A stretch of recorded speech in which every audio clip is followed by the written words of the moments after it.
श्रीमद् भागवत महापुराण षष्ठ स्कंद 9वां अध्याय। विश्वरूप का वध, वृत्रासुर द्वारा देवताओं की हार और भगवान की प्रेरणा से देवताओं का दधीची ऋषि के पास जाना। श्री सुखदेव जी कहते हैं, परीक्षित, हमने सुना है कि विश्वरूप के 3 सिर थे। वे एक मुंह से सोमरस तथा दूसरे से सुरा पीते थे और तीसरे से अन्न खाते थे। उनके पिता त्वष्टा आदि 12 आदित्य देवता थे, इसलिए वे यज्ञ के समय प्रत्यक्ष रूप में ऊंचे स्वर से बोलकर बड़े विनय के साथ देवताओं को आहुति देते थे। साथ ही वे छिप छिप कर असुरों को भी आहुति दिया करते थे।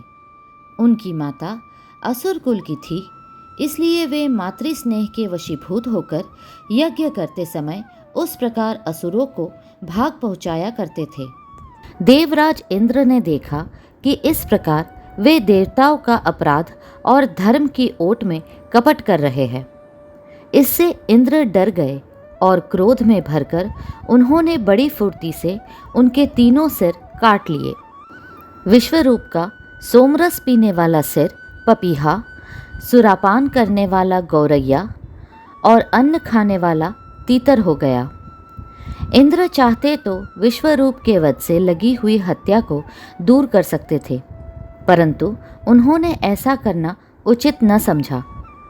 वरम हाथ जोड़कर उसे स्वीकार कर लिया तथा 1 वर्ष तक उससे छूटने का कोई उपाय नहीं किया।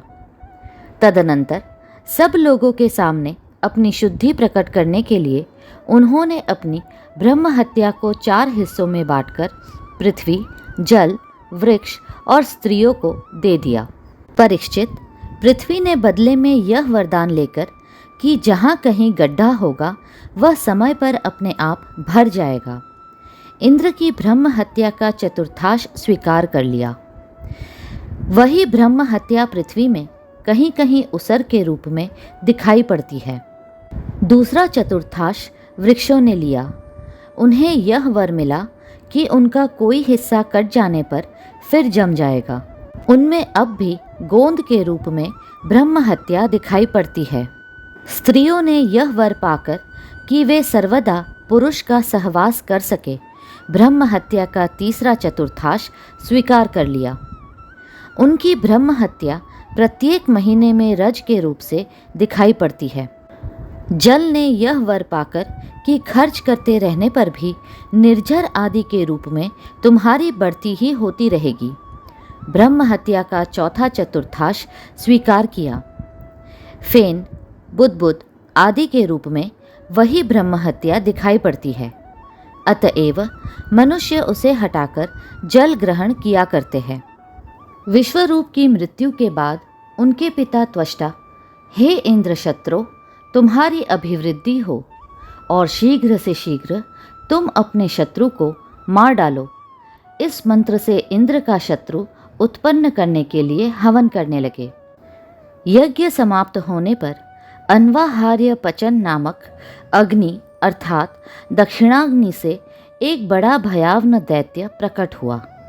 वह ऐसा जान पड़ता था मानो लोकों का नाश करने के लिए प्रलयकालीन विकराल काल ही प्रकट हुआ हो। परीक्षित, वह प्रतिदिन अपने शरीर के सब ओर बाण के बराबर बढ़ जाया करता था।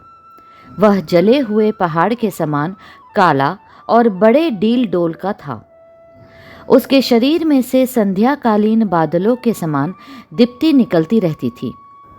उसके सिर के बाल और दाढ़ी मूछ तपे हुए तांबे के समान लाल रंग के तथा नेत्र दोपहर के सूर्य के समान प्रचंड थे। चमकते हुए 3 नोकों वाले त्रिशूल को लेकर जब वह नाचने, चिल्लाने और कूदने लगता था, उस समय पृथ्वी कांप उठती थी और ऐसे जान पड़ता था कि उस त्रिशूल पर उसने अंतरिक्ष को उठा रखा है। वह बार बार जम्भाई लेता था। इससे जब उसका कंदरा के समान गंभीर मुंह खुल जाता, तब जान पड़ता कि वह सारे आकाश को पी जाएगा, जीभ से सारे नक्षत्रों को चाट जाएगा और अपनी विशाल एवं विकराल दाढ़ों वाले मुंह से 3 लोकों को निगल जाएगा। उसके भयावने रूप को देखकर सब लोग डर गए और इधर उधर भागने लगे। परीक्षित, त्वष्टा के तमोगुणी पुत्र ने सारे लोगों को घेर लिया था। इसी से उस पापी और अत्यंत क्रूर पुरुष का नाम वृत्रासुर पड़ा। देवताओं ने भगवान से प्रार्थना की, वायु, आकाश, अग्नि, जल और पृथ्वी, ये पांचों भूत, इनसे बने हुए तीनों लोक, उनके अधिपति ब्रह्मा आदि तथा हम सब देवता जिस काल से डरकर उसे पूजा सामग्री की भेंट दिया करते हैं, वही काल भगवान से भयभीत रहता है। इसलिए अब भगवान ही हमारे रक्षक है। प्रभु, आपके लिए कोई नई बात न होने के कारण कुछ भी देखकर आप विस्मित नहीं होते। आप अपने स्वरूप के साक्षात्कार से ही सर्वथा पूर्ण काम, सम एवं शांत है। जो आपको छोड़कर किसी दूसरे की शरण लेता है वह मूर्ख है। वह मानो कुत्ते की पूंछ पकड़कर समुद्र पार करना चाहता है। वैवस्वत मनु पिछले कल्प के अंत में जिनके विशाल सींग में पृथ्वी रूप नौका को बांधकर अनायास ही प्रलयकालीन संकट से बच गए, वे ही मत्स्य भगवान हम शरणागतों को वृत्रासुर के द्वारा उपस्थित किए हुए दुस्तर भय से अवश्य बचाएंगे। प्राचीन काल में प्रचंड पवन के थपेड़ों से उठी हुई उत्ताल तरंगों की गर्जना के कारण ब्रह्मा जी भगवान के नाभि कमल से अत्यंत भयानक प्रलयकालीन जल में गिर पड़े थे। यद्यपि वे असहाय थे, तथापि जिनकी कृपा से वे उस विपत्ति से बच सके, वे ही भगवान हमें इस संकट से पार करें। उन्हीं प्रभु ने अद्वितीय होने पर भी अपनी माया से हमारी रचना की और उन्हीं के अनुग्रह से हम लोग सृष्टि कार्य का संचालन करते हैं। यद्यपि वे हमारे सामने ही सब प्रकार की चेष्टाएं कर करा रहे हैं, तथापि हम स्वतंत्र ईश्वर हैं। अपने इस अभिमान के कारण हम लोग उनके स्वरूप को देख नहीं पाते। वे प्रभु जब देखते हैं कि देवता अपने शत्रुओं से बहुत पीड़ित हो रहे हैं, तब वे वास्तव में निर्विकार रहने पर भी अपनी माया का आश्रय लेकर देवता, ऋषि, पशु पक्षी और मनुष्य आदि योनियों में अवतार लेते हैं तथा युग युग में हमें अपना समझकर हमारी रक्षा करते हैं। वे ही सबके आत्मा और परम आराध्य देव है। वे ही प्रकृति और पुरुष रूप से विश्व के कारण है। वे विश्व से पृथक भी है और विश्व रूप भी है। हम सब उन्हीं शरणागत वत्सल भगवान श्री हरि की शरण ग्रहण करते हैं। उदार शिरोमणि प्रभु अवश्य ही अपने निज जन हम देवताओं का कल्याण करेंगे। श्री सुखदेव जी कहते हैं, महाराज, जब देवताओं ने इस प्रकार भगवान की स्तुति की, तब स्वयं शंख, चक्र, गदा, पद्मधारी भगवान उनके सामने पश्चिम की ओर अर्थात अंतरदेश में प्रकट हुए। भगवान के नेत्र शरतकालीन कमल के समान खिले हुए थे। उनके साथ 16 पार्षद उनकी सेवा में लगे हुए थे। वे देखने में सब प्रकार से भगवान के समान ही थे। केवल उनके वक्षः स्थल पर श्रीवत्स का चिन्ह और गले में कौस्तुभ मणि नहीं थी। परीक्षित, भगवान का दर्शन पाकर सभी देवता आनंद से विह्वल हो गए। उन लोगों ने धरती पर लौटकर साष्टांग दंडवत किया और फिर धीरे धीरे उठकर वे भगवान की स्तुति करने लगे। देवताओं ने कहा, भगवान, यज्ञ में स्वर्ग आदि देने की शक्ति तथा उनके फल की सीमा निश्चित करने वाले काल भी आप ही है। यज्ञ में विघ्न डालने वाले दैत्यों को आप चक्र से छिन्न भिन्न कर डालते हैं। इसलिए आपके नामों की कोई सीमा नहीं है। हम आपको बार बार नमस्कार करते हैं। विधातः सत्व, रज, तम, इन 3 गुणों के अनुसार जो उत्तम, मध्यम और निकृष्ट गतियाँ प्राप्त होती है, उनके नियामक आप ही हैं। आपके परम पद का वास्तविक स्वरूप इस कार्य रूप जगत का कोई आधुनिक प्राणी नहीं जान सकता। भगवान नारायण, वासुदेव, आप आदि पुरुष अर्थात जगत के परम कारण और महापुरुष अर्थात पुरुषोत्तम है। आपकी महिमा असीम है। आप परम मंगलमय, परम कल्याण स्वरूप और परम दयालु है। आप ही सारे जगत के आधार एवं अद्वितीय है। केवल आप ही सारे जगत के स्वामी हैं। आप सर्वेश्वर है तथा सौंदर्य और मृदुलता की अधिष्ठात्री देवी लक्ष्मी के परम पति है। प्रभु, परमहंस परिव्राजक विरक्त महात्मा जब आत्म संयम रूप परम समाधि से भली भांति आपका चिंतन करते हैं, तब उनके शुद्ध हृदय में परमहंसों के धर्म वास्तविक भगवत भजन का उदय होता है। इससे उनके हृदय के अज्ञान रूप किवाड़ खुल जाते हैं और उनके आत्मलोक में आप आत्मानंद के रूप में बिना किसी आवरण के प्रकट हो जाते हैं और वे आपका अनुभव करके निहाल हो जाते हैं। हम आपको बार बार नमस्कार करते हैं। भगवान, आपकी लीला का रहस्य जानना बड़ा ही कठिन है, क्योंकि आप बिना किसी आश्रय और प्राकृत शरीर के हम लोगों के सहयोग की अपेक्षा न करके निर्गुण और निर्विकार होने पर भी स्वयं ही इस सगुण जगत की सृष्टि, रक्षा और संहार करते हैं। भगवान, हम लोग यह बात भी ठीक ठीक नहीं समझ पाते कि सृष्टि कर्म में आप देवदत्त आदि किसी व्यक्ति के समान गुणों के कार्य रूप इस जगत में जीव रूप से प्रकट हो जाते हैं और कर्मों के अधीन होकर अपने किए अच्छे बुरे कर्मों का फल भोगते हैं, अथवा आप आत्माराम, शांत स्वभाव एवं सबसे उदासीन साक्षी मात्र रहते हैं तथा सबको समान देखते हैं। हम तो यह समझते हैं कि यदि आप में ये दोनों बातें रहे तो भी कोई विरोध नहीं है, क्योंकि आप स्वयं भगवान हैं। आपके गुण अगणित है, महिमा अगाध है और आप सर्वशक्तिमान हैं। आधुनिक लोग अनेकों प्रकार के विकल्प, वितर्क, विचार, झूठे प्रमाण और कुतर्कपूर्ण शास्त्रों का अध्ययन करके अपने हृदय को दूषित कर लेते हैं और यही कारण है कि वे दुराग्रही हो जाते हैं। आप में उनके वाद विवाद के लिए अवसर ही नहीं है। आपका वास्तविक स्वरूप समस्त मायामय पदार्थों से परे केवल है। जब आप उसी में अपनी माया को छिपा लेते हैं, तब ऐसी कौन सी बात है जो आप में नहीं हो सकती। इसलिए आप साधारण पुरुषों के समान कर्ता भोक्ता भी हो सकते हैं और महापुरुषों के समान उदासीन भी। इसका कारण यह है कि न तो आप में कर्तृत्व भोक्तृत्व है और न तो उदासीनता ही। आप तो दोनों से विलक्षण, अनिर्वचनीय है। जैसे एक ही रस्सी का टुकड़ा भ्रांत पुरुषों को सर्प, माला, धारा आदि के रूप में प्रतीत होता है, किंतु जानकार को रस्सी के रूप में, वैसे ही आप भी भ्रांत बुद्धि वालों को कर्ता, भोक्ता आदि अनेक रूपों में दिखते हैं और ज्ञानी को शुद्ध सच्चिदानंद के रूप में। आप सभी की बुद्धि का अनुसरण करते हैं। विचार पूर्वक देखने से मालूम होता है कि आप ही समस्त वस्तुओं में वस्तुत्व के रूप से विराजमान है, सबके स्वामी है और संपूर्ण जगत के कारण ब्रह्मा, प्रकृति आदि के भी कारण है। आप सबके अंतर्यामी अंतरात्मा है।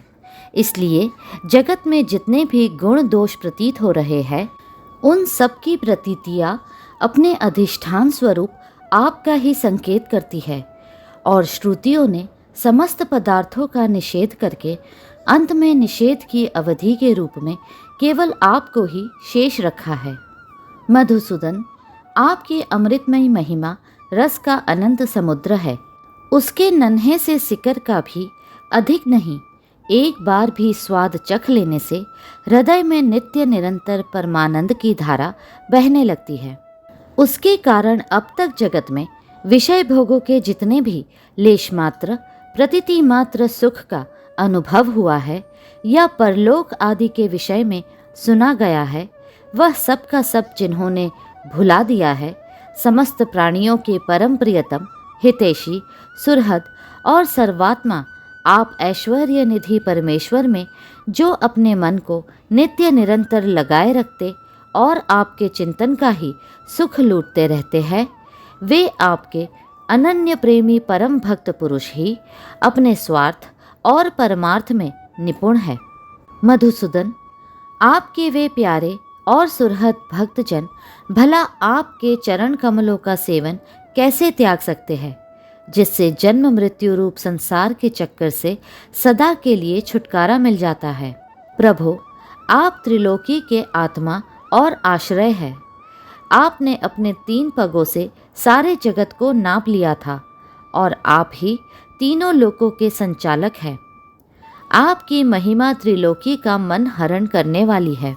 इसमें संदेह नहीं कि दैत्य, दानव आदि असुर भी आपकी ही विभूतियाँ है। तथापि यह उनकी उन्नति का समय नहीं है। यह सोचकर आप अपनी योग माया से देवता, मनुष्य, पशु, नरसिंह आदि मिश्रित और मत्स्य आदि जलचरों के रूप में अवतार ग्रहण करते और उनके अपराध के अनुसार उन्हें दंड देते हैं। दंडधारी प्रभु, यदि जचे तो आप उन्हीं असुरों के समान इस वृत्रासुर का भी नाश कर डालिए। भगवन, आप हमारे पिता, पितामह सब कुछ है। हम आपके निजजन हैं और निरंतर आपके सामने सिर झुकाए रहते हैं।